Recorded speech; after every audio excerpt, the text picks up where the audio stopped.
Live mula sa CLTV 36 Studio. CLTV 36 News. Maya Pabengi, Pampanga, magandang gabi, Central Luzon. Ako po si JM De Jesus at oras na para sa mga maiinit na balitang Central Luzon ngayong Biyernes, May 2. 10 patay, 31 sugatan sa karambola sa SC Tex. Team Bailon Panlilio umalma sa umunoy panggigipit sa kanilang kampanya. Governor Delta sinabing paawa effect ang mga kalaban. Election paraphernalia at ACMs na gagamitin sa Central Luzon, inihahatid na.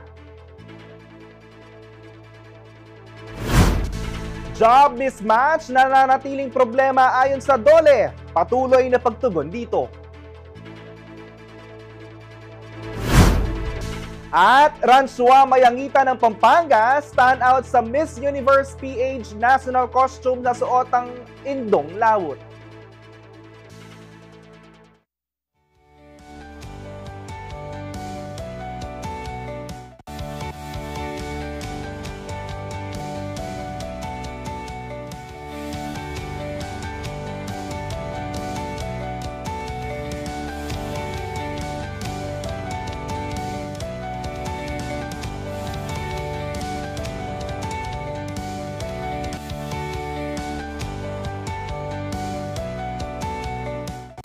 Umabot sa 10 kataong nasawi bunsod na nangyaring road crash sa Tarlac nitong Huwebes, May 1. Ayon sa Philippine Red Cross, 31 individual din ang sugatan sa insidenteng kinasasangkutan ng isang Solid North bus, 3 SUV at isang container truck. Dinala sa Tarlac Provincial Hospital ang mga biktima para bigyan ng karampatang lunas. Batay sa inisyal na investigasyon ng kapulisan, binangga ng bus ng SUV na nakapila sa northbound lane ng SC Tex Toll Plaza sa Tarlac City.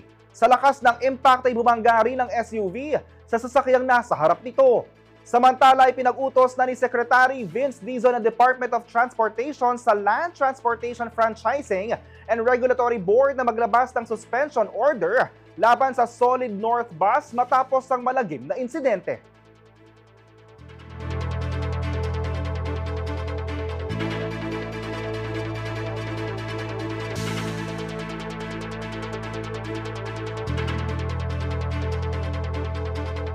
Nakatakdang maihatid sa Central Luzon ang mga gagamiting election paraphernalia at ACMs isang linggo bago ang halalan.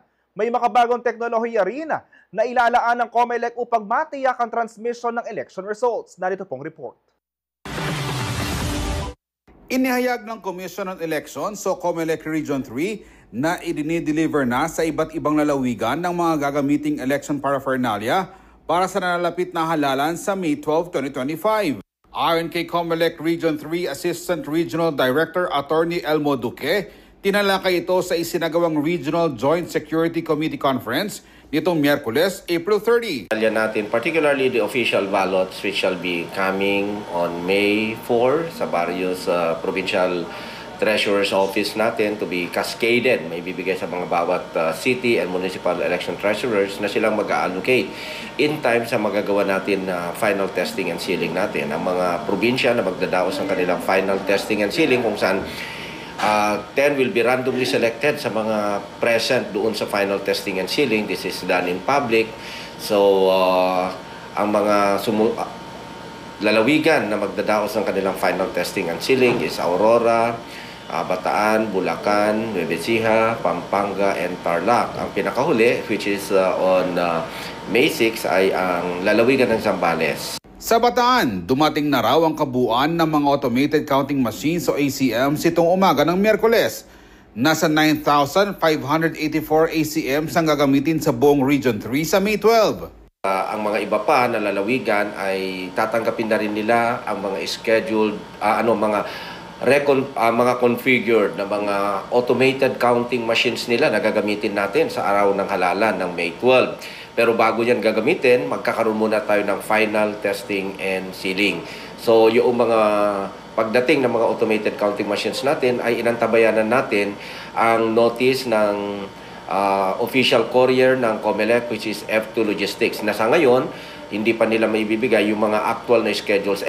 May hakbang na rin upang matiyak ang pagpapadala sa resulta ng halalan sa mga lugar na mahina o walang signal ang mga telecommunication companies. Ang ating ahensya ay nagtalaga ng mga Starlink para mapabilis ang pagbato ng mga resulta ng halalan magmula sa mga voting centers natin o presinto natin kung tawagin natin at sa mga board of canvassers natin. So dalawang level po yan. Sa Aurora, meron po tayong 57, sa may Bataan 30, sa may Bulacan 3, sa may Nueva Ecija 78, sa may Pampanga 186, Zambales 46 at saka sa Tarlac 46 and Zambales 12.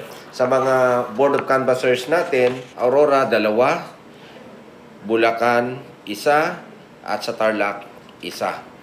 So yun po, kaya ina-assure natin ang Tiga Central Luzon na hindi po madedelay ang transmission ng resulta ng ating halalan magmula po sa mga presinto hanggang doon po sa provincial, city and municipal board of canvassers. Mapabilis po yan dahil meron po tayong Starlink na kung saan ito ay nakabase sa mga satellites natin. Hindi po yan nakabase sa presence or absence ng tinatawag natin na telco signals po natin. So you are assured na yung pag-transmit ng mga resulta ng halalan ay hindi po maantala.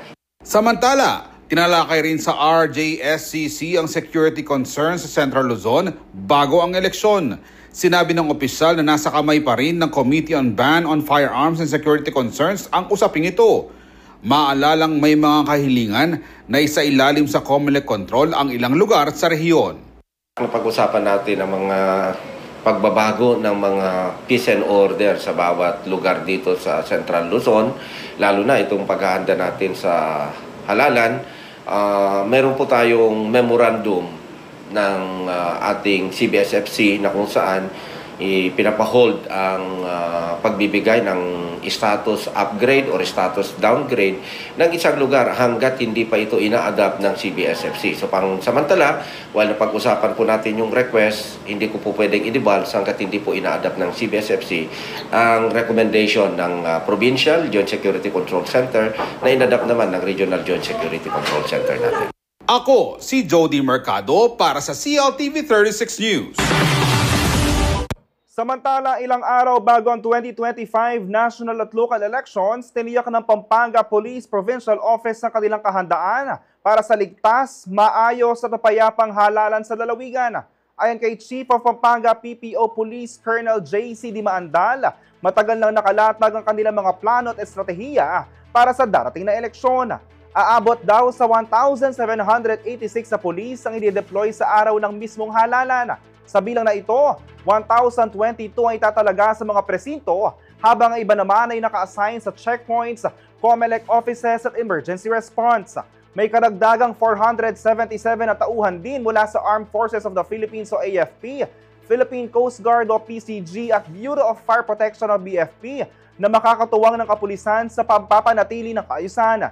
Sa kasalukuyan, 19 na bayan sa Pampanga ang nasa green category o itinuturing na generally peaceful, habang 2 naman ang nasa ilalim ng yellow category o mga lugar na may kaunting banta, at wala namang lugar na nasa orange o red category. Tiniyak ni Dimaandal na handang-handa kanilang hanay at nakatuon ang buong puwersa ng kapulisan para tiyakin ang mapayapa at tapat na halalan para sa lahat ng Kapampangan.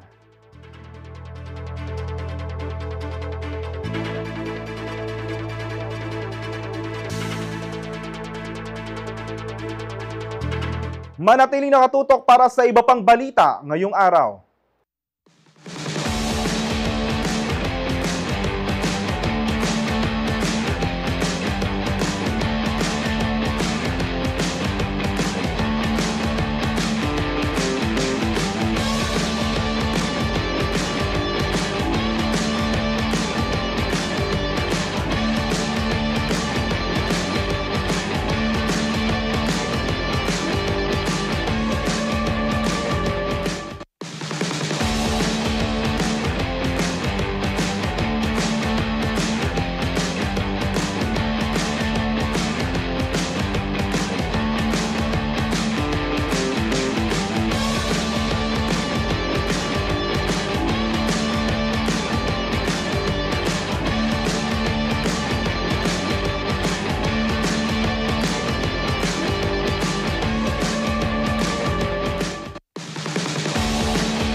Nagbabalik ang CLTV 36 News. Tuloy raw ang isasagawang mga punong sa loob ng headquarters na magkatandem na sina Engineer Danilo Bailon at Among Ed Panlilio sa kabila ng umunoy harassment. Sinakot naman ni Governor Dennis Delta Pineda mga akusasyon na ang kanilang pamilya umunong nasa likod ng umunoy panggigipit. Narito pong report. Yung kasing nalungkot, mararamdaman mo talaga na malulungkot ka. Pero sanay na kami. Kasi 3 taon na ako hinaharas dito sa Pampanga. No? Sa lahat ng aming mission, sa lahat ng pagbibigay, at lalo na ngayong campaign, hinaharas kami talaga. Kaya, meaning lang, ba't kami hinaharas? Siguro, maganda na yung gusto na ng pagbabago ng tao talaga. Kasi bawat puntahan namin lugar, bayo naman. 15 years na naman sila So, naghahalinhinan na lang sila mag-ina. Pero, dapat give chance, yun naman gustong maglingkod sa ating probinsya ng Kapampangan. Ito ang sinabi ni gubernatorial candidate Engineer Danilo Bailon sa di umanay nangyaring panggigipit nitong gabi ng April 30. Sa Facebook Live ni DNZ Bondok, hinuli raw ng mga tauhan ng Land Transportation Office o LTO ang mga lumalabas na jeep sa campaign headquarters si Bailon sa Del Pilar, San Fernando habang may pulis din umano na nakapaligid sa nasabing lugar. Sa kabila nito, tuloy pa rin ang isasagawang pangangampanya ng kandidato sa kanilang baluarte. Patuloy lang. Massive lang yung kumpanya ng mga leaders natin, ng mga religious group, ng mga pastor, na sa atin talaga sumusuporta. At yung mga ginagawa namin caucus, dire-diretso lang yan. Kapag ang Diyos ang naghari sa iyo, ang Espiritu ng Diyos ang nanasa sa katakutan mo, wala kang katatakutan na sino man. At hindi mo katatakutan na maubos sa yaman mo, hindi mo nakakatakutan yung sino maaaring pumatay sa iyo. Ang importante, masunod mo yung pinagagawa ng Diyos. At ang pinapangarap ko, kung matupad ko na yung mission ko sa Diyos, yung makarating ako sa Kanya. Sinabi naman ni Vice Gubernatorial Candidate Ed Panlilio na kumpara noong una niyang pagtakbo sa halalan, nabawasan raw ang intimidation na kanyang naranasan. Sa Lubao noon, pagka pumupunta kami, hinaharangan kami. Pumapagitna sa kalsada ang mga taga-Lubao para pigilan kami. Mabuti na lang, may camera kami ganyan, ginaganon namin. Pero ngayon, napaka-welcoming ng Lubao. Yung harassment namin, itong pagpapatigil nga sa paggamit namin ng covered court. At yung pagpasok nila, ilang araw na, nandiyan yung mga LTO at saka PNP. Pero yung kagabi, pinakamatindi yun. Hinikayat din ng dating gobernador ang mga Kapampangan na manindigan ngayong halalan. Opo, manalakaran tamo po kasi, kung imagine, masambut siya yung Bill Maquete, San Fernando. O yung ganang kapilan, Panay Pinedeng Mayor Pampanga, ay San Fernando. Bailon, kung paano tagal yung pasibayan, masabot siya. Patapin, may palitan na yung Laging Pampanga, maging Pineda na So it's time na dapat lampasan tamo po itang panamdaman tamong takot. At talakaran tayo po yung kailangan na po ni Kapampangan. Samantala, sinagot naman ni Vice Gubernatorial Candidate Governor Dennis Delta Pineda ang mga paratang ni Bailon at Panlilio. Oo nga po. So, pinakinggan ko muna naman po yung mga allegation po nila. So, first thing to do is to call yung provincial director natin kung ano po yung nangyari sa sinasabi po nila. Okay, totoo po may checkpoint. Ang tanong ko sa PD natin, bakit nagkaroon ng checkpoint? Request po ng kanilang kaibigan na dati nating regional director na si General Sarmonia. Ang sinabi po ni General Sarmonia, once na may mga activity at maraming tao, maglagay kayo ng area security. Okay din naman po para sa akin kasi bago po dumating ang eleksyon, malinaw po na pinag-usapan namin sa Peace and Order Council na lahat ng politiko, kalabang kuman, kalaban man ng mga incumbent mayor o sino man na manghingi ng security para sa kanilang kaligtasan, bigyan natin lahat. Pare-parehas dapat lahat ang kandidato. Kung anong trato sa iba, ganun din po lahat. So, yun po ang reason kung bakit nagkaroon ng checkpoint doon. Ilang araw na po yan. Hindi lang naman po kagabi yan. Ilang araw na po kayo nagkakaroon ng activity dyan na meron po kayong checkpoint. Di ba po? Hindi lang po kahapon. Noon wala po kayong reklamo. Nung nandyan po si General Sermonia, merong nakasama nyo dyan sa loob ng compound, may mga pulis po sa labas. Bakit wala po kayong reklamo na dumating noon? Okay? Yung drone, tinanong ko rin po yan sa ating provincial director. Anong purpose ng drone? Bakit kayo kailangan magpalipad? Requirements po nila yan. Every time na meron silang mga checkpoints sa iba-ibang lugar, documentation po nila na kailangan sila mag-drone kung anong area po sila. Area security. Yun po yung sagot ng ating provincial director na pwede po nating linawin. Ngayon, yung LTO po na sinasabi ninyo, national agency po yan, nililinaw ko. Hindi po under ng provincial government yan. Mga professional po yung mga tao na yan. Tinanong ko po sa mga pulis natin, bakit nagkaroon ng hulihan? Ang hinuli po ng mga LTO is yung lahat ng out of line. So, ibig sabihin, dumaan sa harapan nila, yung mga out of line, hindi naman ho sila pwedeng magpikit-pikitan. Dahil ang nangangampanya ang utos ng Panginoon. Hindi po dapat yun. Ibig sabihin, lahat po tayo pantay-pantay dapat. Ayon kay Pineda, may proseso na kailangan gawin upang magamit ang mga lugar upang mangampanya. Meron ho tayong proseso doon sa pagkuha ng permit, lalo na ngayong kampanya. Gagawa ho tayo ng request sa mga municipal mayor at kung saan lugar, kung ano activity po ang gagawin ninyo sa mga bayan. Engineer Bailon, humingi ka ng permit mismo sa bayan namin sa Lubao, sa aking kapatid na Mayor Esme. Di ba po, binigyan kayo ng permit? Nagamit nyo po yung covered court doon sa isang barangay, nakapag-meeting po kayo ng payapa. Walang gulo o anuman na nangyari po sa inyo. Ngayon po, baka mamaya, pupunta po kayo sa isang barangay, nakala nyo kung sino kayo at sasabihin nyo lang sa barangay captain na gagamitin ko ang covered court ninyo, wag naman po. Respetuhin naman ho natin ang mga barangay official natin. Kumuha kayo ng formal request. Yun ho ang sinasabi naman ng batas.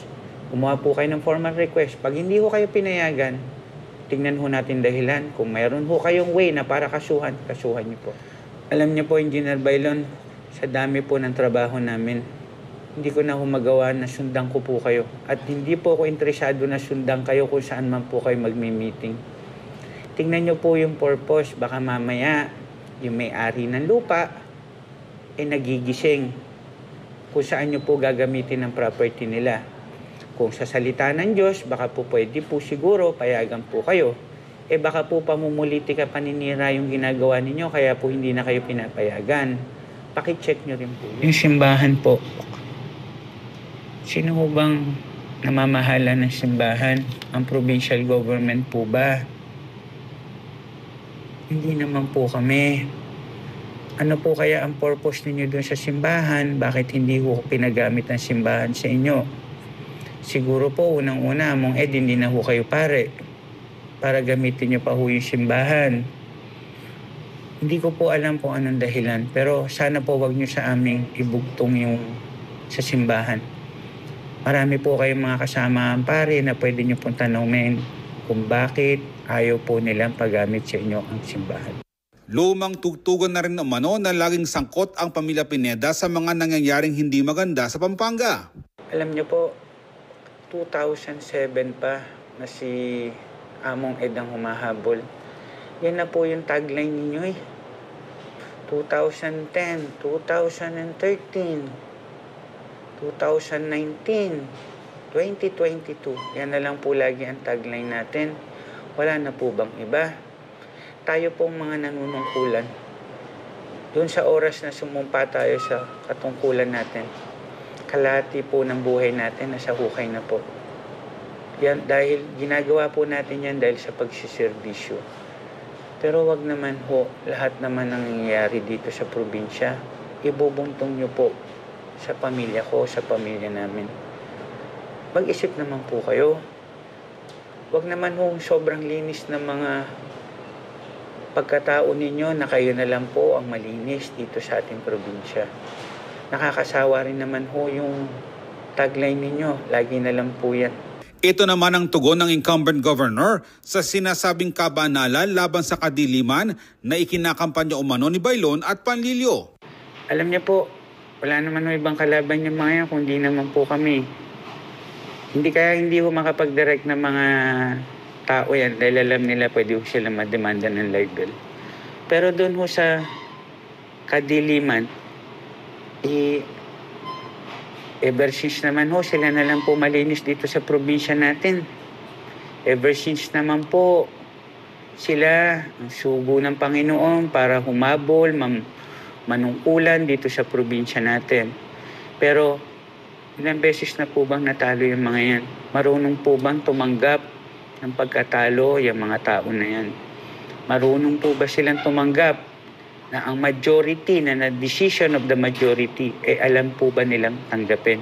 Sa tingin ko po, hindi. Among Ed, yung governor mo ngayon, nagkaroon ng statement ng mga nakaraan yan. Tanungin kita, dahil ikaw, banal ka rin naman po, galing po kayo sa simbahan. Nung nagbigay po ng statement yan, na yung asawa niya po, na umahabol ng mayor ng Candaba, sinapian ng mahal na birhen. Ano pong masasabi niyo po doon? Pinaniniwalaan niyo po ba yung kabanalan na sinasabi po niya? Kayo na po ang sumagot. Ako si Jody Dizon Mercado para sa CLTV 36 News. Isa na namang kilalang pangalan sa politika muling sumabak sa darating na halalan. Sa programang Plataforma 2025 ng CLTV 36, inilatag ni dating Guagua Mayor Dante Torres ang kanyang mga plano at adhikain para sa bayan. Sa kabila ng mga batikos at isyu ng political recycling, iginiit ni Torres na ang kanyang pagbabalik ay alinsunod sa panawagan ng mamamayan. Inilihad din niya ang mga proyektong nais pa niyang ipagpatuloy. Gayon din ang kanyang pagtutol sa ilang kontrobersyal na programa ng kasalukuyang administrasyon. Alamin ang kabuong detalye sa ulat ni Raymond Tasoy. Isang well-developed na bayan, ganito inilarawan ni Dante Torres, dating alkalde ng Guagua, Pampanga, ang kaniyang bayan matapos ang 3 termino ng panunungkulan bilang punong bayan. Sa programang Plataforma 2025 ng CLTV 36, nitong Miyerkules, April 30, muling ipinagmalaki ni Torres ang kanyang mga naging ambag sa bayan, mula sa mga makabuluhang infrastruktura hanggang sa matatag na pamumuno sa ilalim ng good governance. Kung muling palaring maupo sa darating na halalan, isang mas komprehensibong public health system ang nais niyang maisakatuparan para sa mga taga-Guagua. Yun na nga number one, yung public health. No? Talagang doon ako nagpo-focus talaga. Dahil marami talaga ang hindi nakakabil ng public health. No? Kasi yung iba, hindi nila alam. Kailangan information. Kaya nga meron tayong radio. No? To inform, halimbawa, meron palang programa ang PhilHealth, check-up. O hindi nila alam yung check-up kung ano yun.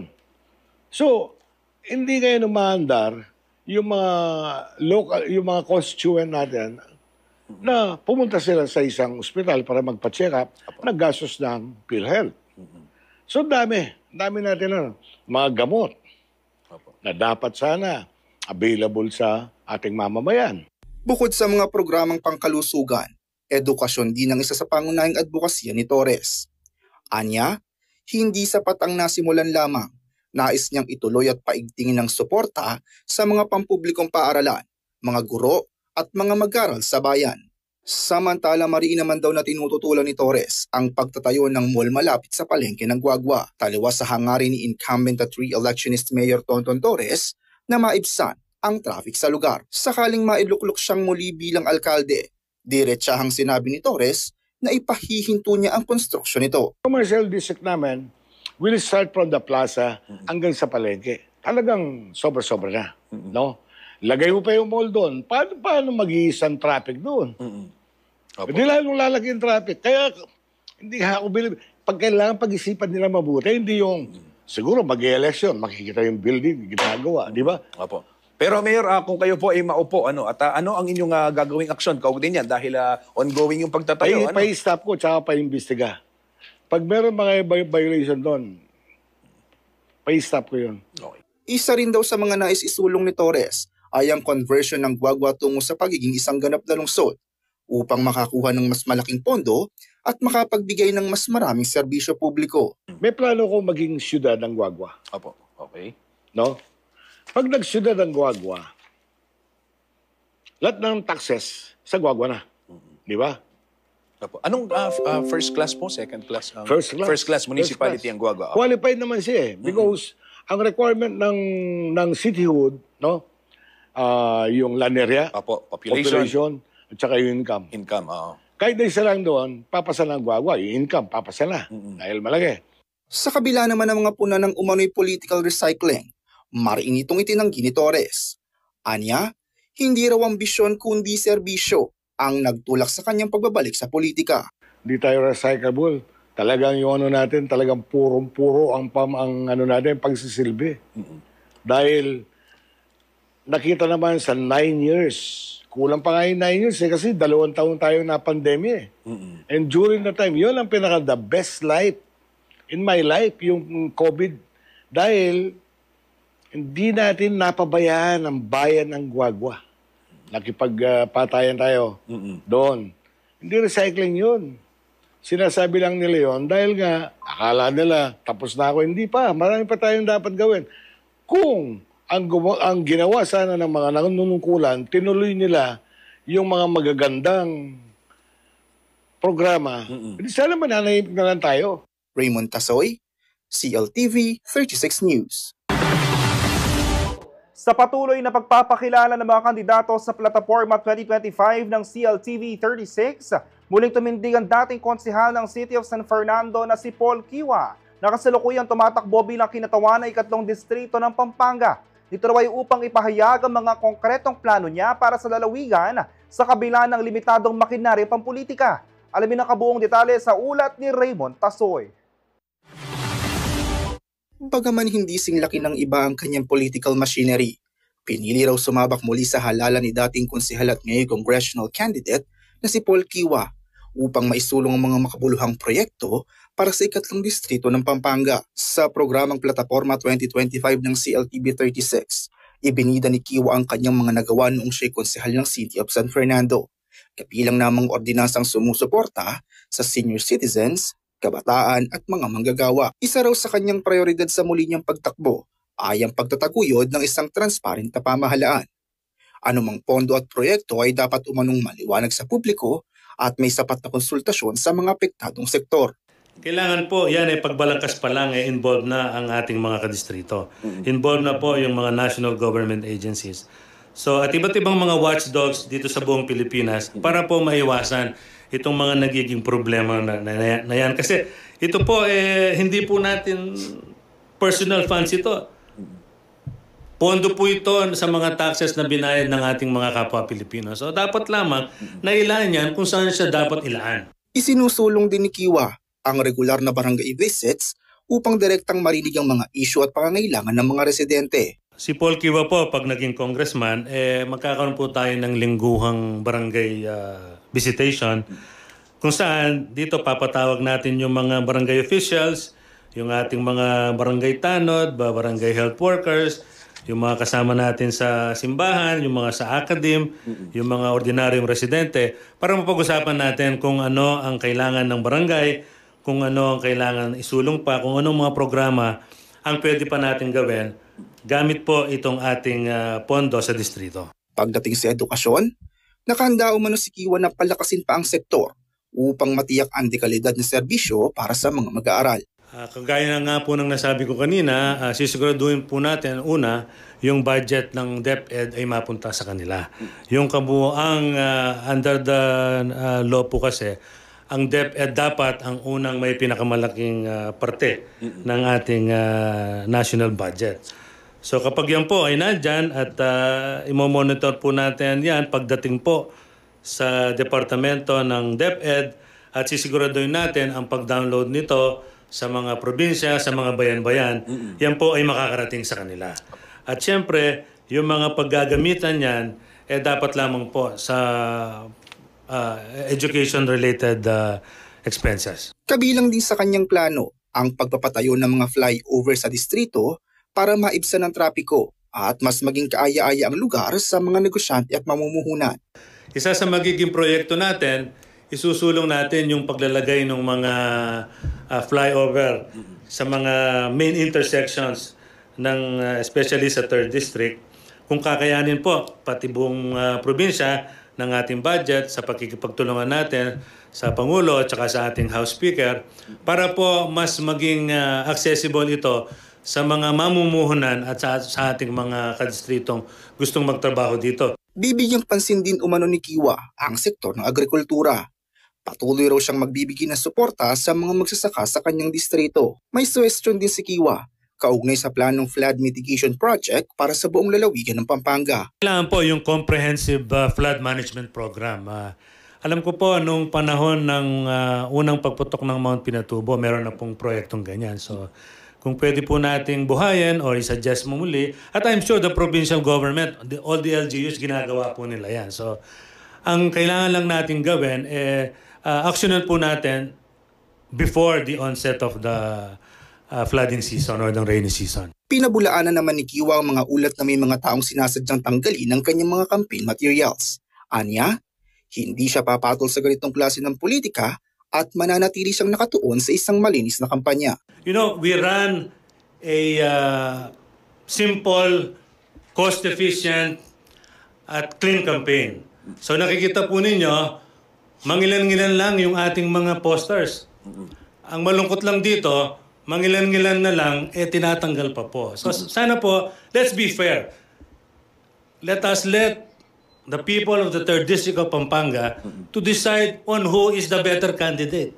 Lahat naman po tayo pupunta sa mga bayan-bayan. Lahat po tayo pupunta sa mga barangay. Lahat po tayo sasabihin natin ng ating plataforma. So, ang akin lang pong pakiusap, 12 days bago mag-election day. So, maging fair po tayo. Samantala sa kabila ng paanyaya ng CLTV 36, hindi nakadalo sa panayam ang mga katunggali ni Kiwa sa pagkakongresista. Umatras sa panayam si Dr. Hazel Tumang dahil sa hindi inaasahang pagbabago sa kanyang schedule at importanteng gawain na kailangan umano niyang puntahan.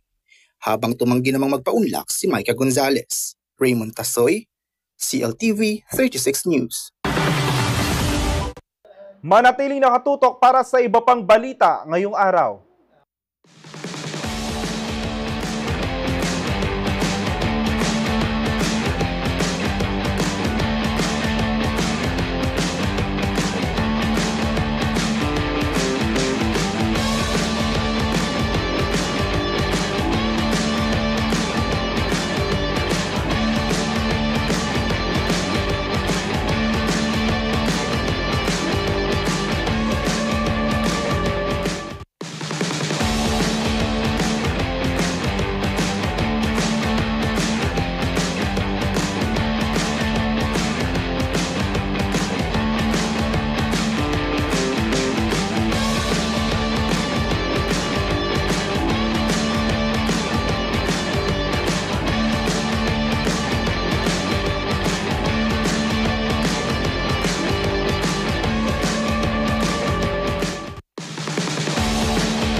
Nagbabalik ang CLTV 36 News. Dinagsa ng mga naghahanap ng trabaho ang job fair na idinaos ng DOLE sa araw ng mga manggagawa nitong May 1. Nakatuon raw ang ahensya sa pagresolba sa job mismatch, katuwang ng pribado at pampublikong sektor. Ang buong detalye sa report ni Jody Dizon Mercado. Matyagang umikot at pumila si Sheila para makasungkit ng inaasam na hanap buhay para sa pamilya. Isa siyang lisensyadong guro at may sarili na ring pamilya. Para po maghanap ng trabaho dahil para po makatulong financial sa pamilya. Malaking tulong po siya dahil sa hirap ng buhay ngayon, hindi po sapat na isa lang ang nagtatrabaho. Kailangan po magtulong-tulong sa, baga ako, married na po ako, kailangan pong tulungan ng mister ko para po makaipon, hindi lang po yung sa sahod, sapat sa pang-araw-araw, kundi makakaipon din. Ito namang si Jen, bagamat fresh graduate at wala pang work experience, umaasang makakahanap siya ng trabaho sa pamamagitan ng job fair na idinaos itong Mayo 1. Kasi nagsama-sama ng plan ng mga pinag-a-applyan, easy to apply. Super importante po kasi mas madali po sa amin na mag-apply at accessible na po sila. Nakahinga naman ng maluwag si Adrian na nakapagtapos ng kurso sa culinary arts. Tanggap agad siya sa inaplayang trabaho. Actually, 1 week na po naghahanap ng job. And then, nasakto lang po na nakita ko po online, nag-post yung SF. And then, yun po, nagbaka sakali lang ako na pumunta. Siguro dahil po sa experience. Yun na, baka dahil din po sa experience. Hindi ko rin po ina-expect na on the spot. Nabigyan ng oportunidad na makahanap ng trabaho ang libo-libong job seekers sa ginanap na ikay-100 at 23 araw ng manggagawa job fair na inilunsad ng Department of Labor and Employment o DOLE sa Day Event Center SM City, Pampanga. Ayon kay DOLE Pampanga Field Office Director Maylin Gozun, mahigit 4,000 job vacancies ang hatid ng 48 participating companies. Kagandahan ho ngayon, parang nagkokondak ho ang Department of Labor ng pre-employment seminars to prepare our job seekers for interviews, yung how to make a resume, yung mga ganyan ho. At ini-inform ho din namin sila on pertinent and relevant labor standard laws para mag-guide din ho. And ang mga employers ho ngayon, lahat ho yan, mga labor compliant ho yan. Kaya walang kakaba-kaba, sure na sure yung mga employers natin. Isa ang SM Super Mall sa mga kumpanya na sumali sa ginanap na job fair. SM is one. We have 100 vacancies from our partners, our affiliates. We have department store, supermarket, and SM Appliance, no? At marami pa pong iba. So actually, ito po yung gusto ng management, no? The partnership of private and public sector, no? So hindi lang po ang DOLE. So all LGUs and all private sectors always welcome po sa SM City Pampanga to host their events, no? So yun po, tagal na namin ginagawa, partnership with DOLE, way back 2020. Sinabi naman ni Ningning Vergara, Public Employment Service Office o PESO Head ng Provincial Government of Pampanga, na may mahalagang papel ang local PESO offices ng LGU sa ganitong inisyatiba. Without the PESO managers, mahihirapan kasi sa implementation ng mga program. We have the DOLE for the program itself, for the funding, but when it comes to the implementation, ang mga makinarya nila nasa PESO. PESO lahat ang dinadaanan ng programa ng DOLE. When it comes to sa mga employer naman tayo, we see to it na meron tayo talagang regular contact with them. Ina-assure natin sila na just inform us what kind of skills na kailangan nila. We are very much willing na i-provide pa yung mga skills. And there are some instances, we partner with them wherein we are doing the training, having their trainers as our trainer para swak na swak yung skill na may i-impart natin sa mga job seekers. Kaugnay sa pahayag ni Vergara, sinabi rin ni Gozun na may mga hakbang ang DOLE upang matugunan ang issue ng job mismatch. Ine-enhance ang employability, especially ng mga youth kasi ang youth unemployment medyo mataas. So actually now, We have Job Start booth there na ito ho ay open sa 18 to 24 years old na i-enhance ang kanila employability by binibigyan ho namin sila ng soft skills and technical skills at parang ini-immerse sila sa mga kumpanya. Actually, ang ginagawa po namin ngayon talaga ay industry-based at kami ho ay nakikipag-ugnayan sa iba't ibang ahensya ng government like ang TESDA for training and also close collaboration with the academe na ngayon. So, continuous po ang aming pag-aaral kung ano po ang aming mga itutugon dito sa mismatch na to. Ipinaalala din ng opisyal sa mga employers ang pag-hire ng mga persons with disabilities at mga senior citizens sa kanilang mga kumpanya. Actually meron tayong batas dyan, no? Yung hindi pwedeng mag-discriminate in terms of age. Yes, please, tayo kilalanin natin ang PWDs at hindi lang ang PWDs, ang senior citizen. Malugod ko pong ibinabalita na marami na po ring mga kumpanya ngayon ang kinikilala na ang mga senior citizen ay meron pa ring mga significant role sa ating economy. So marami sa kanila nag-hire na. And PWDs also, actually hindi lang sa wage employment kami nakakatulong kung hindi fino-focus din namin ang workers in informal sector. Pag hindi sila pwede sa wage employment, kami ay sinusulong namin ang entrepreneurship. Ako si Jody Dizon Mercado para sa CLTV 36 News. Humakot ng 5 ginto ang PH lifters sa International Weightlifting Federation Youth and Junior World Championships na isinagawa sa Lima, Peru. Kilalanin kung sino-sino ang mga nauwi ng medalya sa report na ito.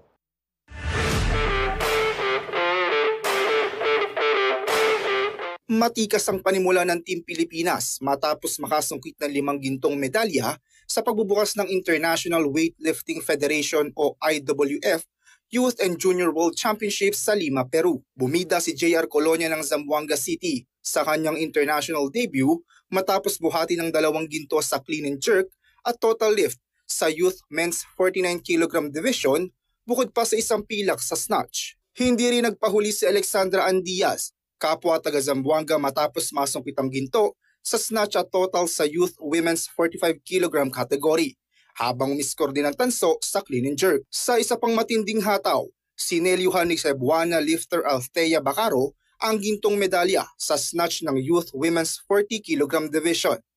Kumamada rin siya ng pilak sa total at tanso sa clean and jerk. Nagpakitang gilas din si Angeline Colonia, isa pang Zamboangenya na bumuhat ng pilak sa snatch at tanso sa total sa Junior Women's 45 kg division. Ika-4 naman siya sa clean and jerk.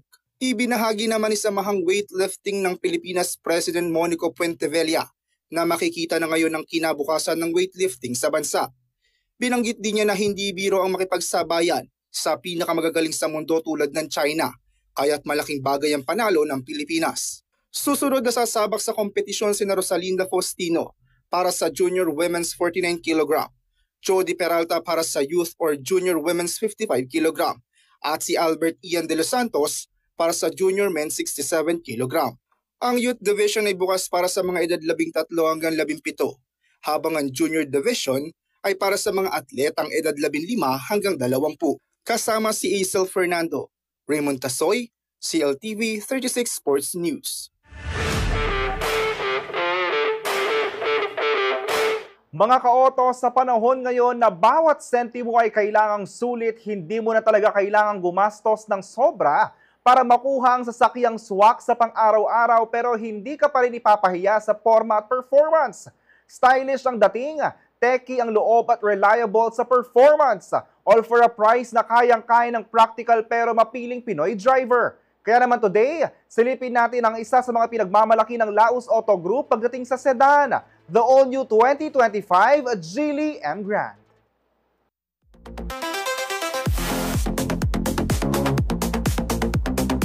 Introducing our 2025 Geely M Grand Luxury.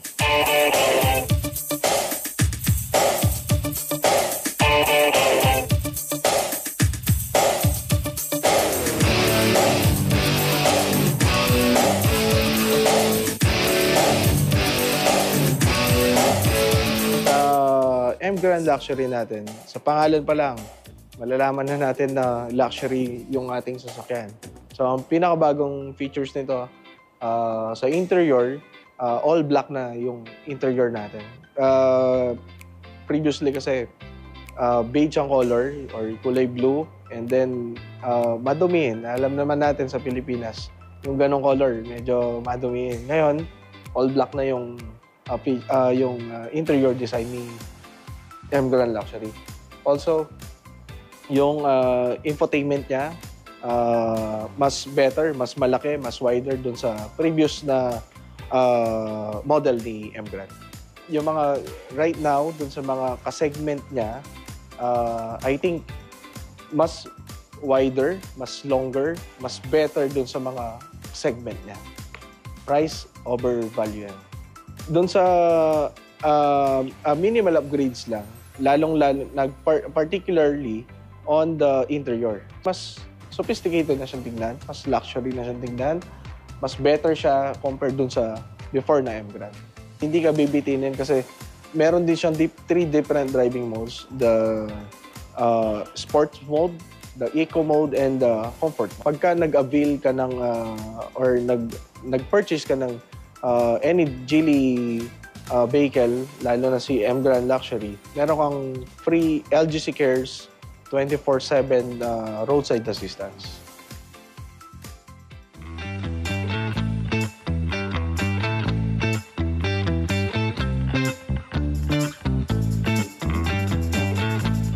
Bali yung current deals ni M Grand, our interested buyers can enjoy up to 58,000 down payment. All-in na yon, free na yung insurance, shuttle mortgage, and LTO, and so on and so forth. Yung monthly amortization is nasa 19,652,000 for 5 years. Yung SRP ng M Grand natin is 949,000. Meron siyang promotional discount na 40,000. Yung mga interested buyers, you can visit us at our dealership located at Jose Abad Santos Avenue, Barangay Macabacle, Bacolor, Pampanga. Beside Max's Restaurant lang tayo sa Bacolor. Or you can reach us through our mobile number 0918-854-2766. Log on to our Facebook page at Geely Pampanga Official po. Manatili nakatutok para sa iba pang balita ngayong araw.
Nagbabalik ang CLTV 36 News. Iba't ibang pakahulugan ang makikita sa mga obrang sining ng mga estudyante ng AUF, College of Computer Sciences sa isang art exhibit.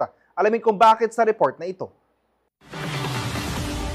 Ipinamalas ng mga mag-aaral mula sa Angeles University Foundation o AUF ang kanilang kahusayan sa sining sa kanilang art exhibit na ginanap sa event area ng SM Telebastagan, City of San Fernando, Pampanga.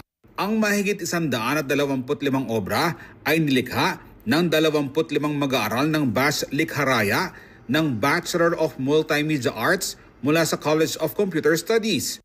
Ayon kay Professor Daisy Yap, Assistant Dean ng College of Computer Studies, taunang isinasagawa ang aktibidad na ito bilang bahagi ng curriculum ng mga estudyante. The choice of the students, okay, they were given an option po on what to showcase among all the other activities or artworks that they have been doing. So one of which this year, we had this wonder as our theme for the artwork. This is what they have chosen and agreed upon. So every year po, depende sa batch kung ano yung gusto nilang i-showcase. But the program covers animation, okay? They also have various digital mediums, okay? So, pero for this year po, this is what the students have chosen. Paraan din mo na ito upang maipamalas ang angking galing ng mga estudyante sa labas ng universidad. Relatively, sir, one is we want to boost the morale of our students. We want to establish their confidence level that their artwork is very much available for others to see. Baga, pwede po silang i-showcase. And we're very proud of them. That is why we don't just keep their projects inside the university, but rather we share it to the public. And as much as possible, we want our students to feel that they are very much ready in the outside world after, not just in the university. Sinabi naman ni Kimo Cohen Magtoto, isang BMMA student, na kahit may temang exhibit, hindi ito naging hadlang para maipahayag ng mga lumahok ang kanilang creativity. Gana po, bala mo niyang pinag-present mo yung idea karela, sabi mi, andiyan at ng tamong theme matutok yan, yung kaya ka masanting pa rin talaga, itang a-express mo itang sarili mo. Mo kailangang magpakakulong kaya itang theme na binyemi. Kaya ka kasi, in the end, you're an artist. You should be able to do what you want to do and express your emotions through the art that you create. Ako, si Jody Dizon Mercado, para sa CLTV 36 News. Standout sa Miss Universe Philippines National Costume Competition si Ranshua Mayangitan, suot ang kanyang mythical creatures themed costume na indong lawot. Silipin ang kanyang performance sa report ni Danny Cagino.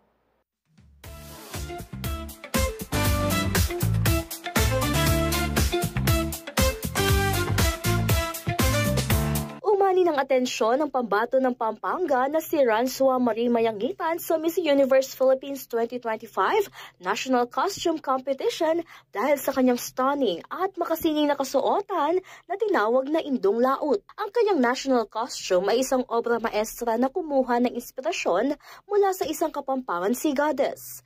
Ang disenyo ay kumakatawan sa koneksyon ng kultura ng Pampanga sa kalikasan, lalo na sa anyong tubig. Ang detalye ng costume ay punong-puno ng movement at sparkle. Mula sa dumadaloy na tela na parang alon hanggang sa shimmering effect nito na parang coral reefs, sea foam at mga misteryo ng karagatan. Sa Kapampangan mythology, si Indong Laot na nangangahulugang ina ng dagat ay isa sa mga pangunahing Diyosang tagapangalaga ng katubigan at mga espiritu ng dagat. Kadalasang isinasalaysay sa mga kwento ang kanyang kakayahang kontrolin ang mga alon at pangalagaan ang lahat ng nilalang sa ilalim ng dagat. Bit-bit ni Ranshua ang buong kwento ng kanyang lalawigan habang rumarampa sa stage, kaya naman stand out siya sa crowd at umani ng mga papuri mula sa pageant fans online. Her poise, grace, and powerful presence truly embody Pampanga's pride to the national spotlight. Vanny Cagino, CLTV 36 News. Good luck, Ranshua Mayangitan, sa Coronation Night ngayong gabi. At iyan ang mga balitang nakalap ng CLTV 36 News. Para sa karagdagang detalye, maaari niyong i-follow ang aming social media pages. Sa Facebook at CLTV 36 Official at CLTV 36 News. Sa Twitter o X at CLTV 36. Sa Instagram naman at CLTV 36 Official. Kung nais yung balikan ng mga programa ng CLTV, pwede niyong bisitahin ang aming YouTube channel at CLTV 36 Official at ang aming website www.cltv36.tv. Mapapanood din ang mga programa ng CLTV nationwide via Signal Channel 115 at sa ating 38 cable partners. Kasama ang buong puwersa ng CLTV News and Current Affairs, ako po si JM De Jesus. Maraming salamat po and happy weekend.